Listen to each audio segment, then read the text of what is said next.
قطر کی وزارت خارجہ نے دوحہ میں حماس کے سیاسی دفتر کی بندش سے متعلق بیان جاری کر دیا۔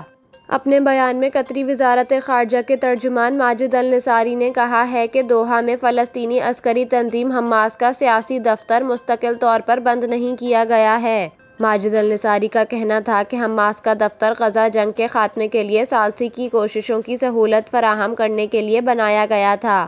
ظاہر ہے جب ثالثی کا عمل نہ ہو تو دفتر کا کوئی خاص کردار نہیں رہتا۔ قطری ترجمان کا کہنا تھا کہ دوحہ میں حماس کے دفتر کی مستقل بندش سے متعلق کوئی بھی فیصلہ ہوا تو آپ کو براہ راست ہم ہی آگاہ کریں گے۔ اسے میڈیا کی قیاس آرائیوں کا حصہ نہیں ہونا چاہیے۔ انہوں نے کہا کہ حماس کے وہ رہنما جو مذاکراتی ٹیم میں شامل تھے اب دوحہ میں نہیں ہیں اور آپ جانتے ہیں کہ وہ مختلف دارالحکومتوں کے درمیان سفر کرتے رہتے ہیں۔